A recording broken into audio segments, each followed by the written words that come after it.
Hi friends, आज मैं फिर आ गई हूँ एक नए टॉपिक पे बात करने। जैसा कि कल मैंने आपको बताया था कि हम बात करेंगे work from home for ladies, क्योंकि बहुत सारी लेडीज़ ऐसी हैं जो कि बाहर नहीं निकल पाती हैं, वो घर से ही काम करना चाहती हैं, बट कई बार उन्हें समझ में नहीं आता।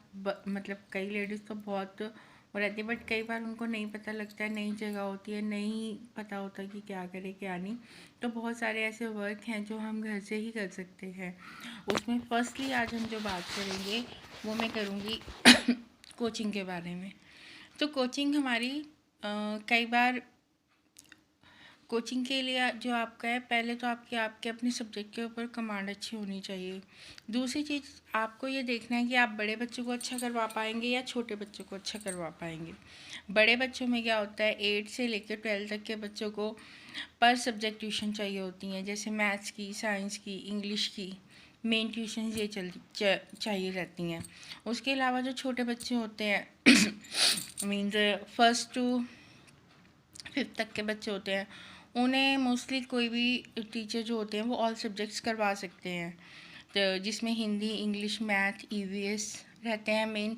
बट आजकल कई बार एडिशनल में संस्कृत भी है और जीके है, कंप्यूटर है और बहुत सारे जीके कंप्यूटर हो जाती है, और कई स्कूल्स में कुछ एडिशनल बुक्स लगवा देते हैं, मोरल साइंस वगैरह। तो वो चीज़ें मोस्टली अगर आपने पोस्ट ग्रेजुएशन किया हुआ है या ग्रेजुएशन हो आप, और आपने बच्चे को करवा रखा है, पढ़ाया, अगर आप थोड़ा सा अपने ऊपर वर्क करें, नहीं भी पढ़ाया है, तो बहुत सारी चीज़ें हमें ऑनलाइन मिल जाती है और हमें अपने बच्चों की बुक्स को पढ़ते हुए भी हमें बहुत सारी नॉलेज मिल जाती है। कई बार हम कॉन्फिडेंट नहीं होते कि हम करवा पाएंगे कि नहीं करवा पाएंगे, तो आप छोटे बच्चों से स्टार्ट करिए, तो उससे आपके अंदर कॉन्फिडेंस लेवल भी बढ़ेगा। और दूसरी चीज़ है, सबसे छोटे बच्चे जो होते हैं, प्ले टू यूकेजी तक के बच्चे, जिसमें प्ले क्लास आती है, नर्सरी आती है, एलकेजी आती है और यूकेजी आती है। अगर हम इन बच्चों को ट्यूशन्स करवाते हैं, उनके साथ मेहनत बहुत ज़्यादा रहती है, उनको लिखना भी सिखाना पड़ता है, पढ़ना सिखाना होता है, उनकी ग्रिपिंग करवानी होती है। कुछ बच्चे तो बहुत इंटेलिजेंट होते हैं और कुछ बच्चों के साथ हमें बहुत वर्क करना पड़ता है, तो वो कवर अप कर पाते हैं। तो इस तरह से आप अगर कोचिंग क्लासेस करना चाहते हैं, जिस भी मतलब क्राइटेरिया आप डिसाइड कर सकते हो कि आपको प्ले टू यूकेजी तक को पढ़ाना है, 1st to 5th को पढ़ाना है, या 6 to 8 को पढ़ाना है, या 9 to 12 को पढ़ाना है, तो उसके रिगार्डिंग ही आप अपना चूज़ कर सकते हो कि आपको कौन सी क्लासेस के लिए पढ़ाना है। इसके लिए आपको देखो, मेन आपकी जो ज़रूरी बुक्स हैं, आजकल एनसीईआरटी हर जगह चलती है, तो आप एनसीईआरटी बुक्स के ऊपर वर्क कीजिए। दूसरी चीज़, आपको उसके लिए अगर तो आपको लोग जानते हैं तो आप उन्हें बताइए, वो आपके पास अपने बच्चे भेजेंगे, नहीं तो आप अपना एक छोटा सा फ्लेक्सी बनवा सकते हैं, उन्हें उसे लगा सकते हैं, जिससे कि आपके पास बच्चे आने शुरू हो जाएंगे। हाँ, शुरू में 2-4 बच्चे आते हैं, अगर आप अच्छा पढ़ाते हो, अच्छा कवर अप करते हो, तो आपके पास डेफिनेटली स्टूडेंट्स आएंगे।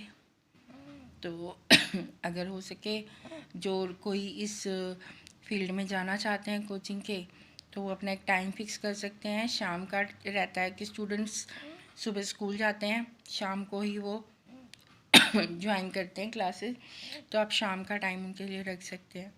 अच्छा, पढ़ाई के अलावा और क्लासेस भी होती हैं, डांस क्लास होती हैं, हॉबीज़ क्लास होती है, आर्ट क्लास होती है। तो अगर आप उसमें परफेक्ट हैं तो आप वो चीज़ें भी कर सकते हैं, क्योंकि अभी समर वेकेशंस आने वाले हैं, तो बहुत से बच्चे हॉबीज़ क्लासेस ज्वाइन करते हैं। पेरेंट्स को अच्छा लगता है कि हमारे बच्चे कुछ एक्स्ट्रा करें, तो उसमें आर्ट एंड क्राफ्ट की क्लासेस रहती हैं और डांस क्लासेस रहती हैं और क्ले वर्क की क्लासेस होती हैं, पेंटिंग क्लासेस होती हैं। आप इनमें से अगर किसी भी चीज़ में परफेक्ट हैं, तो आप बच्चों को उस चीज़ की क्लास दे सकते हैं। तो अगर आपको मेरी बात सही लगे, या अगर इस फील्ड में अगर आपको कोई और जानकारी चाहिए, तो आप मुझे ज़रूर बताइएगा कमेंट सेक्शन में, मैं ज़रूर आपसे कांटेक्ट करूँगी। Bye, please subscribe my channel. कल फिर मिलते हैं, बाय।